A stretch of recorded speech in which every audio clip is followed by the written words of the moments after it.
महाशिवरात्रि की मेरी तरफ से आप सभी को बहुत बहुत शुभकामनाएं। तो सुबह ही मैंने मंदिर की सफाई करी, पूरे घर की सफाई करने के साथ आज मैं तैयार हुई थी। तो आज मेरा चूड़ियाँ पहनने का बहुत मन था, तो यहाँ पे मैंने हरी चूड़ियाँ पहनी हैं। कोई भी पूजा वगैरह करते हैं तो उसमें श्रृंगार बहुत ज़रूरी होता है। तो आज तो शिवरात्रि थी, उसमें तो श्रृंगार करना बनता ही है हर स्त्री का। तो यहाँ पे मैं नहा धो के रेडी हुई थी। मैंने ये वाला सूट पहना था। 2 दिन से मेरी तबीयत बहुत ज़्यादा ख़राब थी, मुझे फ़ीवर आया था, तो उसकी वजह से तबीयत बहुत ही ज़्यादा टाइट थी। पर आज भोले बाबा का दिन है, उनको सब कुछ पता है, वो सब जानते हैं। तो यहाँ पे सारे बर्तन लेके मैं इनको अच्छी तरीके से धोऊंगी। तो यहाँ पे पीताम्बरी में थोड़ा सा लिक्विड जेल डाल के विम और मैं इन्हें रगड़ रगड़ के धोती हूँ। तो बर्तन धोने का अलग से गूंजा रखती हूँ मैं, सेम बर्तन धोने के लिए अलग पूरा रहता है। तो यहाँ पे बर्तन बिल्कुल चमक गए थे। उसके साथ साथ चांदी के भी बर्तन मैंने इसी से साफ़ करे थे, जिनमें मैं भोग लगाऊंगी भोले बाबा का। तो उसके बाद थाली तैयार करी। तो यहाँ पे काली उड़द की खड़ी दाल वैसे चढ़ती है पर थी नहीं, तो मैंने काली उड़द चढ़ाई है, वो बहुत ज़रूरी मानी जाती है।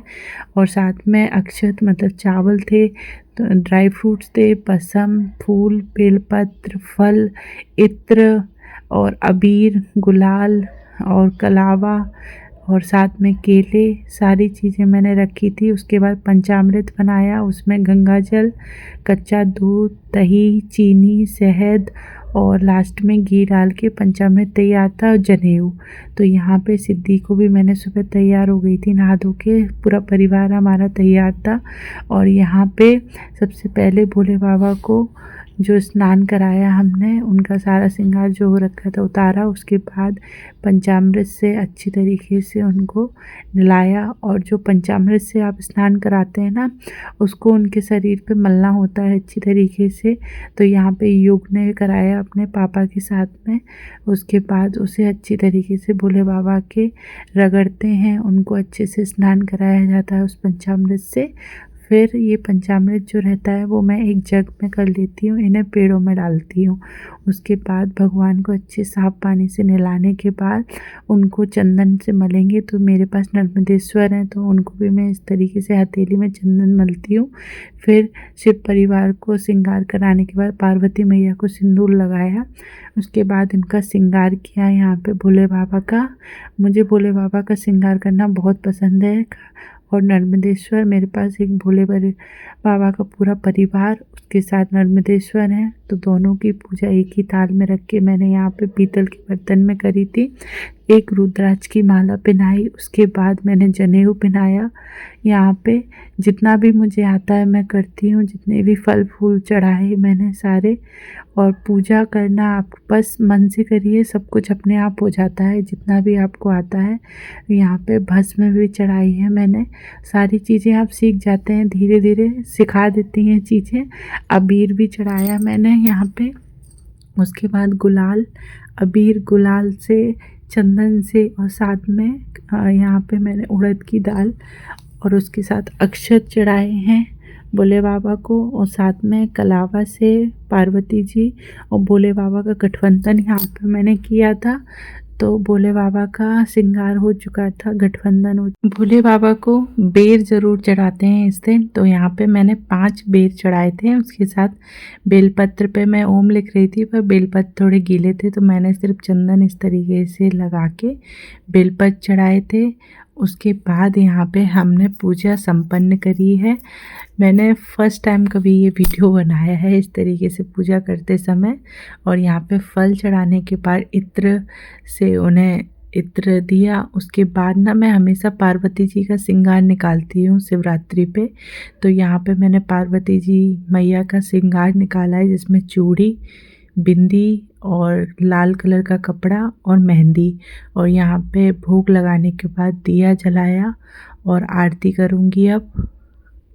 पता नहीं, मुझे भोले बाबा का दिन त्यौहार बहुत ही पसंद है शुरू से। माता मैया और भोले बाबा का ये त्यौहार मुझे बहुत सुंदर लगता है। हर किसी को ये दिन बहुत प्यारा लगता है। तो आज का दिन तो था ही, और रात भी है क्योंकि आज है महाशिवरात्रि। तो यहाँ पे पूजा संपन्न हुई। उसके बाद मैं और सिद्धि हम नीचे गए, भोले बाबा का मंदिर है नीचे, वहाँ पे पूजा, तो वहीं जा रही हूँ मैं। फिर मैं जब आई ना तो हस्बैंड को लंच आना, ऑफिस जाना था, तो उनके भी व्रत था, तो आज उन्हें फलारी आलू बना के दे रही थी। तो उसके लिए आलू को बॉईल करके छीला था और कुछ काली मिर्च को अच्छे से कूटा। मैंने कढ़ाई में घी चढ़ाया, उसमें मैंने मूंगफली को रोस्ट करके हरी मिर्ची और बादाम और किशमिश को डाला था छौंक में, काफ़ी अच्छा लगता है। फिर काली मिर्च डाली और साथ में डाला सेंधा नमक और मूंगफली। तो यहाँ पे फलारी आलू बन के रेडी थे। उसके बाद दही और मिठाई के पीस दिया और उनके जब वो ऑफिस चले गए उसके बाद मैं लगी किचन की सफाई में। तो सबसे पहले मैंने सारे बर्तन धोए, क्लीन करे, क्योंकि सुबह ही आज लग गए थे मैं पूजा की तैयारियों में। सुबह 7 बजे से ही सारे काम स्टार्ट कर दिए थे, पर टाइम तो लग ही जाता है। उसके बाद यहाँ पे मैं सिंक वगैरह साफ़ करके जब बर्तन धोने वाली थी तो योग आया, उसने फरमाइश करी एप्पल खाने की। तो यहाँ पे मैंने उसे एप्पल को ना पील करके दिया, उसे एप्पल हमेशा छील के पील करके ही पसंद है। तो यहाँ पे उसका डिमांड पूरी करी, फिर काम करूँगी। और आज बच्चों के लिए तो खाना बनेगा ही, क्योंकि हम दोनों बस फास्ट था, बच्चों का नहीं। तो यहाँ पे युग को जब तक मैंने एप्पल दे दिया था तब तक फिर सारे बर्तन वगैरह मैंने साफ़ करे जितने भी हो गए थे, क्योंकि काम ये सारा करने के बाद फिर बच्चों के लिए भी बनाना था मुझे खाना।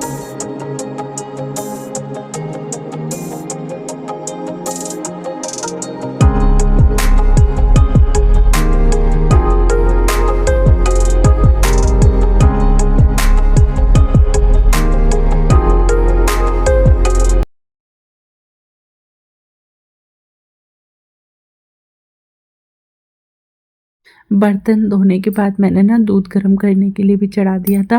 उसके बाद जो आलू सुबह बॉईल करे थे ना, उन्हीं आलूओं को मैं यहाँ पे कट कर मैंने सोचा पराठे बना देती हूँ बच्चों के लिए। तो यहाँ पे आलू के पराठे बनाने तैयारी करी। तो सिंपल से पराठे बना रही थी, आलूओं में थोड़ा सा मसाला डाल के, और उनके लिए रेडी कर रही थी। उसके साथ मैंने ना शाम के फलार के लिए दही जमा रही थी। तो यहाँ पे ना हॉट केस में अगर आपको जल्दी कभी चाहिए होता है ना, तो इस तरीके से आप कैसरोल में अगर दही जमाते हैं ना, तो आपका दही 2-3 घंटे में, 4 घंटे में अच्छे से जम जाता है। फिर मैंने यहाँ पे साबूदाने भी भिगो के रख दिए थे 4-5 घंटे के लिए, शाम को फलार बनाना था। तो यहाँ पे आलू के पराठे सेके बच्चों के लिए, तो बच्चों को ना पराठे खा लेंगे बच्चे, जिससे सीधे फिर शाम को ही खाना बनाऊंगी। तो यहाँ पे बच्चों के लिए भी पराठे रेडी कर दिए थे।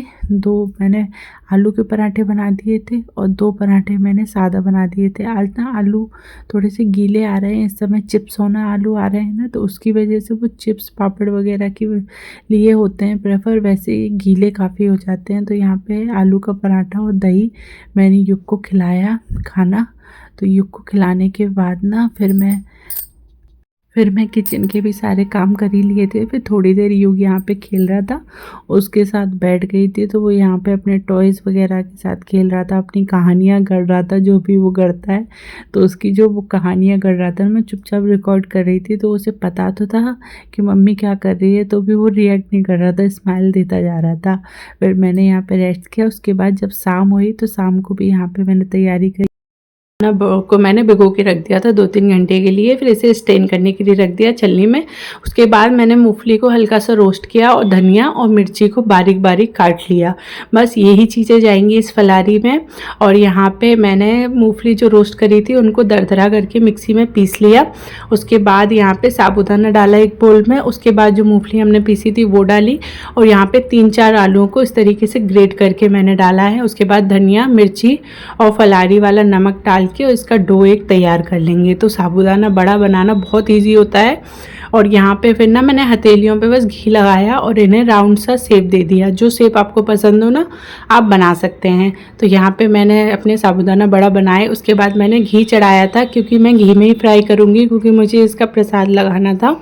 तो यहाँ पे मैंने अपने बड़े डाले घी में और इनको हल्की आंच में, धीमी आंच में धीरे धीरे करके फ्राई करेंगे, जिससे ये जले नहीं और अंदर से कच्चे नहीं रह जाए। तो आराम से आप स्लो या मीडियम आंच में इसे आराम से फ्राई कर सकते हैं। तो यहाँ पे हमारे वड़ा बिल्कुल रेडी हो चुके थे।